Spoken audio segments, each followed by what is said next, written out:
സ്വാഗതം. ഇന്ന് നമ്മൾ കസ്റ്റംസ് നിയമത്തെക്കുറിച്ചാണ് സംസാരിക്കുന്നത്. പലർക്കും ഇതൊരു പേടിപ്പിക്കുന്ന വിഷയമായിരിക്കും, അല്ലേ? തീർച്ചയായും. ഒരുപാട് സംശയങ്ങളുണ്ടാകാം.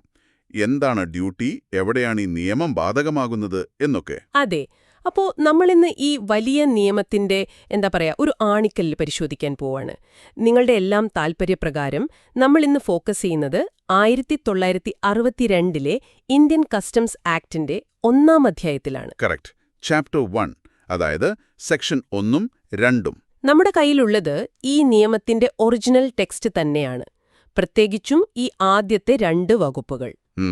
അപ്പോൾ നമ്മുടെ ഇന്നത്തെ ഒരു മിഷൻ എന്താന്ന് വെച്ചാൽ ഈ നിയമത്തിന്റെ ബേസിക്സ് മനസ്സിലാക്കുക.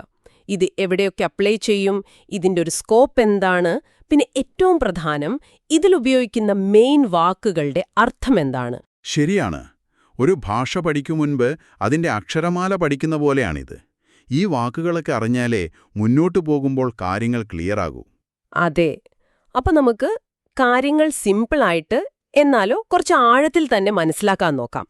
ശരി, തുടങ്ങാല്ലേ? ഓക്കെ. ആദ്യം തന്നെ സെക്ഷൻ 1.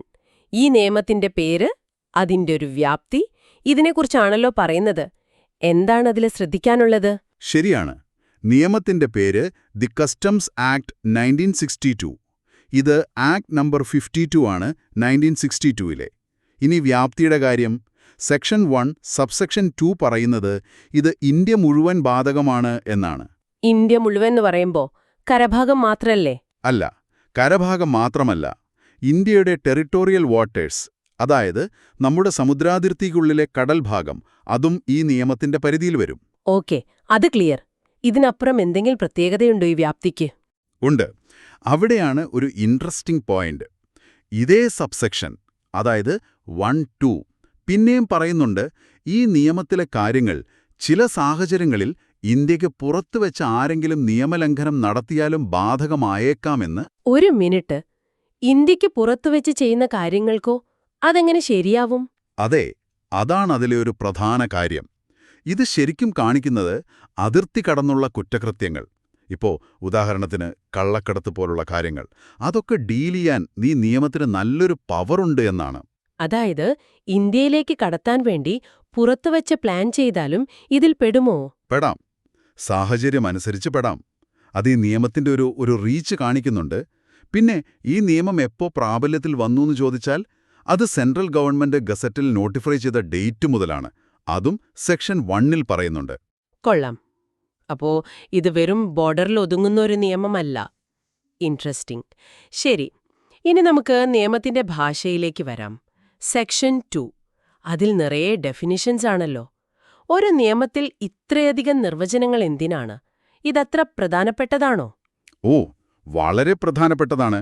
കാരണം നിയമങ്ങൾ, പ്രത്യേകിച്ചും കസ്റ്റംസ് പോലുള്ള ടെക്നിക്കൽ കാര്യങ്ങൾ, വളരെ കൃത്യമായ വാക്കുകളെ ആശ്രയിച്ചാണ് നിൽക്കുന്നത്. ഒരു വാക്കിന് പല അർത്ഥം വന്നാൽ പ്രശ്നമാകും. അപ്പോ സെക്ഷൻ 2 എന്തു ചെയ്യുന്നു?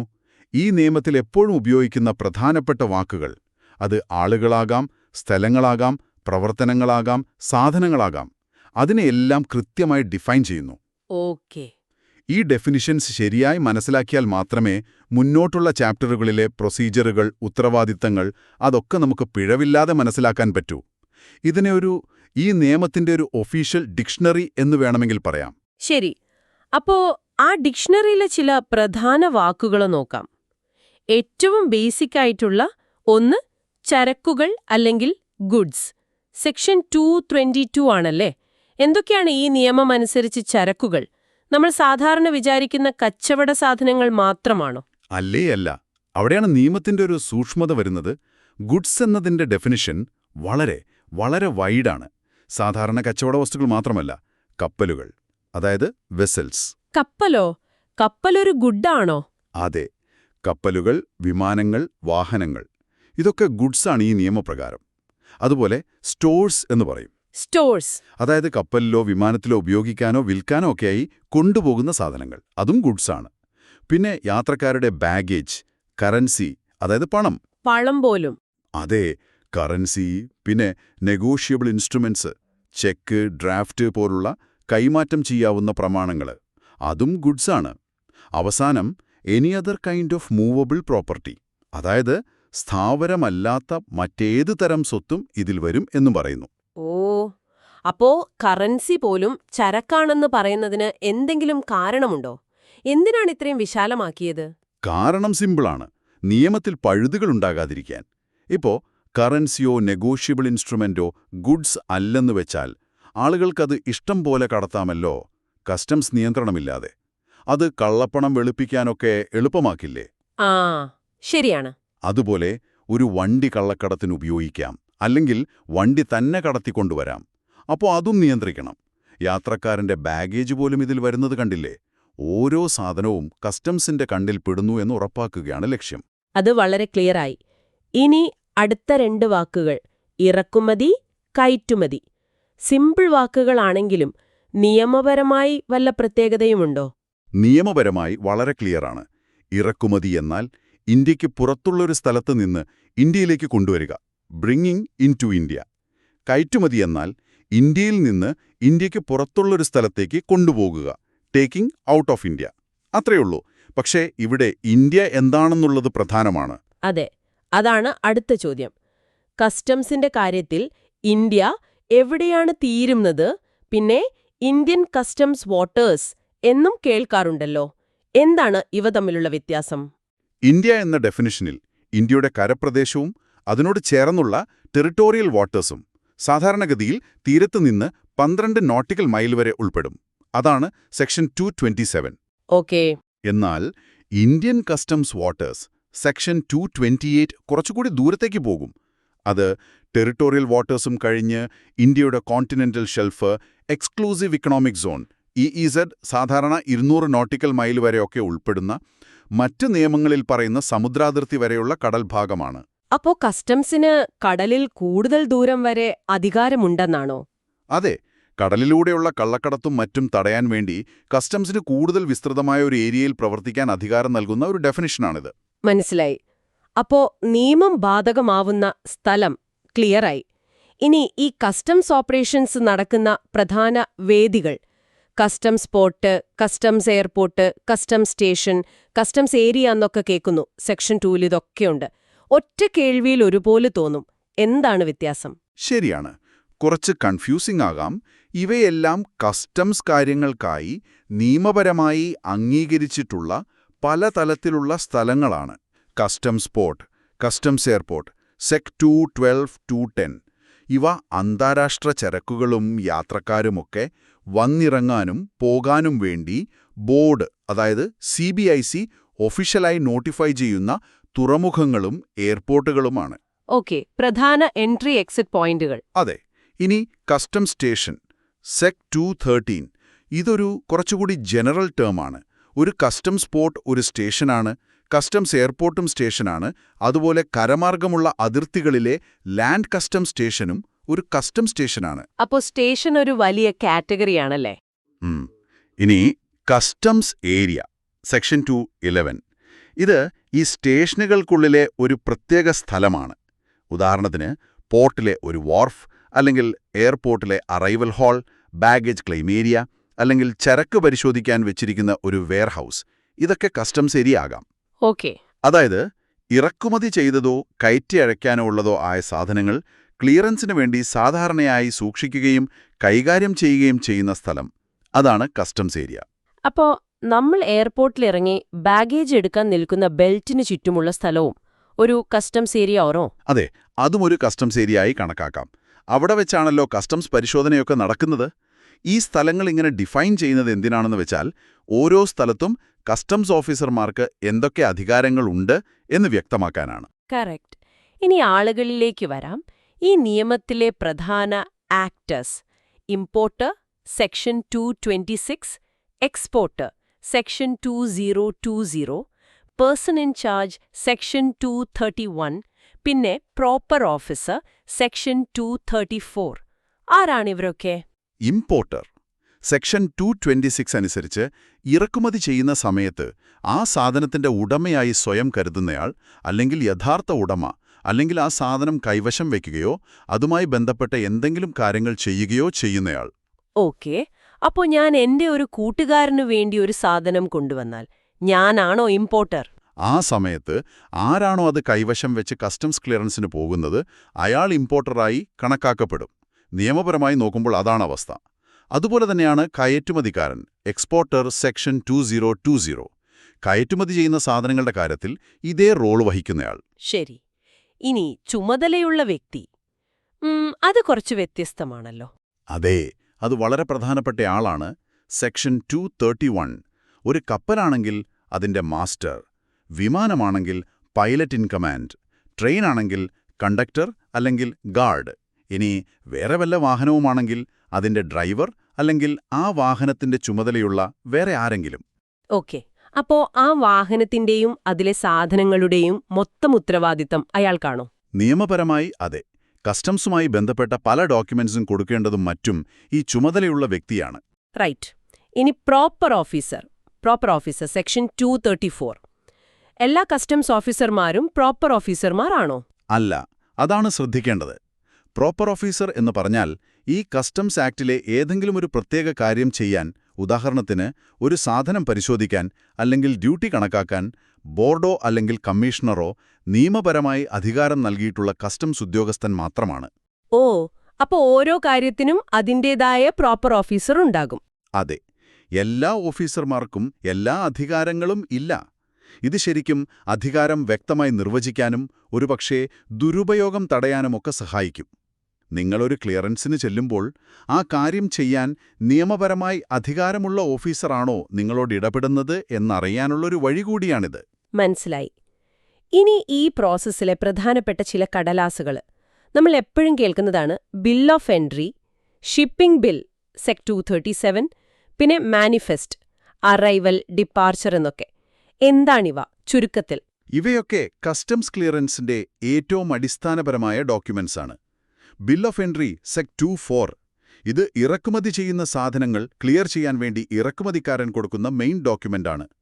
സാധനത്തിന്റെ വിവരങ്ങൾ, വില, അളവ് ഒക്കെ ഇതിൽ കാണും. ഇതെന്തിനാ കൊടുക്കുന്നത്? സാധനം വീട്ടിൽ കൊണ്ടുപോകാനോ? അതെ, ഒന്നുകിൽ ഹോം കൺസംഷൻ എന്ന് പറയും, അതായത് നേരിട്ട് ഉപയോഗിക്കാൻ, അല്ലെങ്കിൽ ഒരു വെയർഹൌസിലേക്ക് മാറ്റാൻ. അതിനാണ് ബിൽ ഓഫ് എൻട്രി. അതുപോലെ ഷിപ്പിംഗ് ബിൽ സെക്ഷൻ 237 അല്ലെങ്കിൽ ബിൽ ഓഫ് എക്സ്പോർട്ട്. ഇത് കയറ്റുമതി ചെയ്യുന്ന സാധനങ്ങൾക്ക് വേണ്ടി കയറ്റുമതിക്കാരൻ കൊടുക്കുന്ന ഡോക്യുമെന്റാണ്. ഓക്കെ. അപ്പോ മാനിഫെസ്റ്റോ? അറൈവൽ മാനിഫെസ്റ്റ് അല്ലെങ്കിൽ ഇമ്പോർട്ട് മാനിഫെസ്റ്റ് അല്ലെങ്കിൽ ഇമ്പോർട്ട് റിപ്പോർട്ട് സെക്ഷൻ 224. ഇത് ഇന്ത്യയിലേക്ക് വരുന്ന കപ്പൽ, വിമാനം അല്ലെങ്കിൽ വണ്ടിയിലെ ചുമതലയുള്ള വ്യക്തി കൊടുക്കേണ്ട ലിസ്റ്റാണ്. ആ വണ്ടിയിൽ എന്തൊക്കെ സാധനങ്ങളുണ്ട്, എത്ര യാത്രക്കാരുണ്ട്, സ്റ്റോർസ് എന്തൊക്കെയുണ്ട് എന്നൊക്കെ അതിൽ കാണും. അതുപോലെ പുറത്തേക്ക് പോകുമ്പോൾ കൊടുക്കേണ്ട ലിസ്റ്റാണ് ഡിപ്പാർച്ചർ മാനിഫെസ്റ്റ് അല്ലെങ്കിൽ എക്സ്പോർട്ട് മാനിഫെസ്റ്റ്, എക്സ്പോർട്ട് റിപ്പോർട്ട്. ഈ ഡോക്യുമെന്റ്സ് ഒക്കെ കറക്റ്റായിട്ട് കൊടുത്താലേ കസ്റ്റംസ് പ്രൊസീജിയർ മുന്നോട്ടു പോകൂ. കൃത്യമായിരിക്കേണ്ടത് വളരെ അത്യാവശ്യമാണെന്ന് തോന്നുന്നു. നമ്മൾ ഡ്യൂട്ടി എന്ന വാക്ക് ഇടയ്ക്കിടെ പറയുന്നുണ്ട്. സെക്ഷൻ 2-ൽ ഡ്യൂട്ടി സെക്ഷൻ 215, ഡ്യൂട്ടി ചുമത്താവുന്ന ചരക്കുകൾ, ഡ്യൂട്ടിയബിൾ ഗുഡ്സ് സെക്ഷൻ 214 എന്നൊക്കെ നിർവചിക്കുന്നുണ്ടല്ലോ. ഏത് തരം ഡ്യൂട്ടിയെക്കുറിച്ചാണ് ഈ നിയമം പറയുന്നത്? സെക്ഷൻ 215 വളരെ ക്ലിയറായി പറയുന്നു. ഡ്യൂട്ടി എന്നാൽ ഈ കസ്റ്റംസ് ആക്ട് പ്രകാരം ഈടാക്കാവുന്ന കസ്റ്റംസ് ഡ്യൂട്ടി എന്നാണ്. വേറെ നിയമങ്ങളിലെ ടാക്സോ ലെവിയോ ഒന്നുമല്ല, കസ്റ്റംസ് ഡ്യൂട്ടി മാത്രം. ഓക്കെ. ഇനി ഡ്യൂട്ടി ചുമത്താവുന്ന ചരക്കുകൾ, ഡ്യൂട്ടിയബിൾ ഗുഡ്സ് സെക്ഷൻ 214 എന്ന് പറഞ്ഞാൽ ഈ നിയമപ്രകാരം ഡ്യൂട്ടി അടയ്ക്കാൻ ബാധ്യതയുള്ള പക്ഷെ ഇതുവരെ ആ ഡ്യൂട്ടി അടച്ചിട്ടില്ലാത്ത സാധനങ്ങൾ. അത്രയുള്ളൂ. ഡ്യൂട്ടി അടച്ചു കഴിഞ്ഞാൽ പിന്നെ അത് ഡ്യൂട്ടിയബിൾ ഗുഡ്സ് അല്ല. ശരി. ഇനി നിയമം ലംഘിക്കുന്നതിനെക്കുറിച്ച്. നിരോധിത ചരക്കുകൾ, കള്ളക്കടത്ത്. എന്താണ് ഒരു സാധനത്തിനെ നിരോധിതമാക്കുന്നത്? കള്ളക്കടത്ത് എന്ന് പറഞ്ഞാൽ നിയമം എന്താണ് ഉദ്ദേശിക്കുന്നത്? നിരോധിത ചരക്കുകൾ സെക് 233. അതൊന്നുകിൽ ഈ കസ്റ്റംസ് നിയമം വെച്ച് തന്നെയോ അല്ലെങ്കിൽ അപ്പോൾ നിലവിലുള്ള വേറെ ഏതെങ്കിലും നിയമം വെച്ചോ ഇറക്കുമതിയോ കയറ്റുമതിയോ നിരോധിച്ചിട്ടുള്ള സാധനങ്ങളാണ്. എല്ലാ നിരോധനവും ഒരുപോലെയാണോ? അല്ല, ചിലപ്പോൾ പൂർണ്ണമായി നിരോധിച്ചതാകാം, അബ്സല്യൂട്ട് പ്രൊഹിബിഷൻ. അല്ലെങ്കിൽ ചില കണ്ടീഷൻസ് വെച്ചിട്ടുണ്ടാവും, കണ്ടീഷണൽ പ്രൊഹിബിഷൻ. ആ കണ്ടീഷൻസ് പാലിച്ചാൽ കൊണ്ടുവരാം അല്ലെങ്കിൽ കൊണ്ടുപോകാം. പാലിച്ചില്ലെങ്കിൽ അത് പ്രോഹിബിറ്റഡായി. ഉദാഹരണത്തിന്, ചില ആയുധങ്ങൾ പൂർണ്ണമായും നിരോധിച്ചിരിക്കാം, പക്ഷെ ചില മരുന്നുകൾ ലൈസൻസ് ഉണ്ടെങ്കിൽ കൊണ്ടുവരാം. ലൈസൻസ് ഇല്ലെങ്കിൽ അത് പ്രോഹിബിറ്റഡ് ഗുഡ്സ് ആയി. ഓക്കെ. ഇനി കള്ളക്കടത്ത്. അതിന്റെ ഡെഫിനിഷൻ ഇൻട്രസ്റ്റിംഗ് ആണ്. അത് നേരിട്ട് പറയുന്നത് പിന്നീട് വരുന്ന 2 സെക്ഷനുകൾ, section 111 improper importation of goods, section 113 improper exportation of goods. ഈ സെക്ഷനുകൾ പ്രകാരം ഒരു സാധനം കണ്ടുകെട്ടാൻ കാരണമാകുന്ന ഏതൊരു പ്രവൃത്തിയും അല്ലെങ്കിൽ ചെയ്യാതിരിക്കലും കള്ളക്കടത്താണ് എന്നാണ്. അപ്പോ വെറുതെ ഒളിപ്പിച്ചു കടത്തുന്നത് മാത്രമല്ല. അല്ല, നിയമപരമായ കാര്യങ്ങൾ ചെയ്യാതിരിക്കുന്നത് പോലും അത് സാധനം കണ്ടുകെട്ടാൻ കാരണമാകുമെങ്കിൽ സ്മഗ്ലിംഗ് ആയി കണക്കാക്കാം. ആ സെക്ഷനുകളുമായി 111, 113 ഇതിനെ നേരിട്ട് ബന്ധിപ്പിച്ചിരിക്കുകയാണ്. ക്ലിയർ. ഇനി വളരെ പ്രധാനപ്പെട്ട ഒരു വാക്ക്, അസസ്മെന്റ്, സെക്ഷൻ 22. ഡ്യൂട്ടി കണക്കാക്കുക എന്നാണോ ഇതിനർത്ഥം, അതോ അതിൽ കൂടുതൽ എന്തെങ്കിലും ഉണ്ടോ? അതിൽ കൂടുതലുണ്ട്.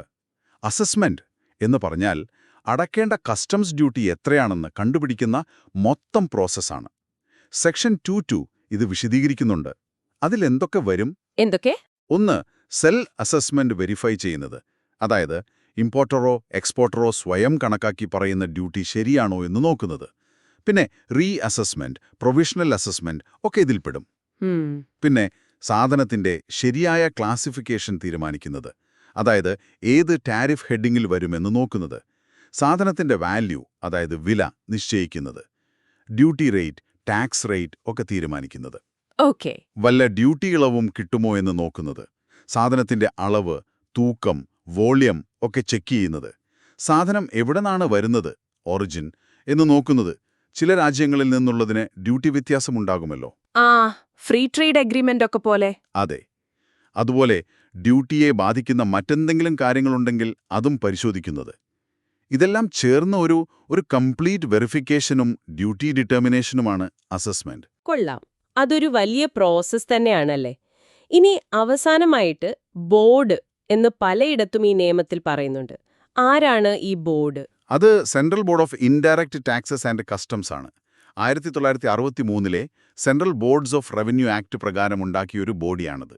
ഇന്ത്യയിലെ കസ്റ്റംസ്, സെൻട്രൽ എക്സൈസ്, ഇപ്പോൾ GST ഒക്കെ അടങ്ങുന്ന പരോക്ഷ നികുതികളുടെ കാര്യങ്ങൾ നോക്കുന്ന ഏറ്റവും ഉയർന്ന ഭരണസമിതിയാണ് ഈ ബോർഡ്. അപ്പോ ഈ കസ്റ്റംസ് നിയമം നടപ്പിലാക്കുന്നതിലെ പ്രധാന അധികാരി? അതെ. ഈ നിയമത്തിന്റെ നടത്തിപ്പിനു വേണ്ട റൂൾസ്, റെഗുലേഷൻസ്, ഇൻസ്ട്രക്ഷൻസ് ഒക്കെ ഇറക്കുന്നത് ഈ ബോർഡാണ്. കൊള്ളാം. അപ്പോ ഈ ആദ്യത്തെ 2 സെക്ഷനുകൾക്കുള്ളിൽ തന്നെ കസ്റ്റംസ് ലോകത്തിന്റെ ഒരു ഫ്രെയിംവർക്ക് മുഴുവൻ അടങ്ങിയിട്ടുണ്ട് എന്ന് പറയാം അല്ലേ? ഭാഷ, ആളുകൾ, സ്ഥലങ്ങൾ, നിയമങ്ങൾ. തീർച്ചയായും ഇതൊരു ബേസ് ആണ്. ഈ വാക്കുകളും ആശയങ്ങളും ക്ലിയർ ആയാലേ മുന്നോട്ടുള്ള കാര്യങ്ങൾ മനസ്സിലാക്കാൻ പറ്റൂ.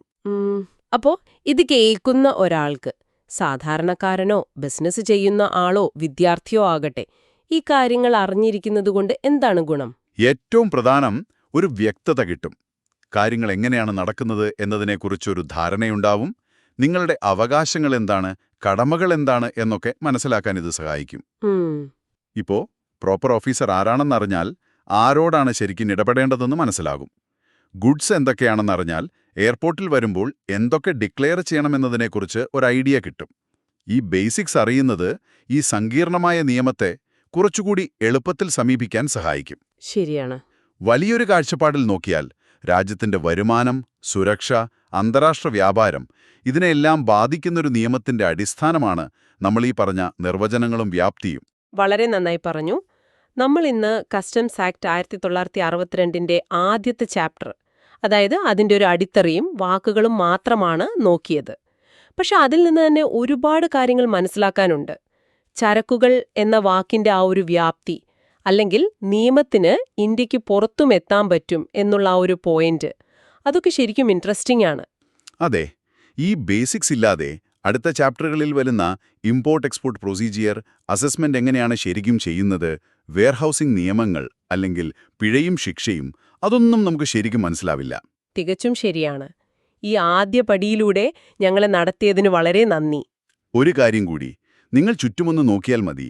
നമ്മൾ ദിവസവും ഉപയോഗിക്കുന്ന എത്രയോ സാധനങ്ങൾ പുറത്തുനിന്ന് വന്നതാണ്. ആലോചിച്ചു നോക്കൂ, ആ ഓരോ സാധനവും നമ്മുടെ കയ്യിലെത്താൻ കടന്നു വന്ന വഴികൾ. ആ യാത്ര മുഴുവൻ നിയന്ത്രിക്കുന്നത് നമ്മൾ ഈ പറഞ്ഞ നിയമങ്ങളും നിർവചനങ്ങളും ഒക്കെയാണ്. ഇന്ത്യയുടെ കസ്റ്റംസ് നിയമത്തിന് അതിന്റെ അതിർത്തിക്കപ്പുറം ശരിക്കും എത്ര ദൂരം എത്താൻ പറ്റും? അടുത്ത തവണ ഒരു മെയ്ഡ് ഇൻ ലേബൽ കാണുമ്പോൾ ഒന്ന് ചിന്തിക്കാൻ പറ്റിയൊരു കാര്യം അല്ലേ?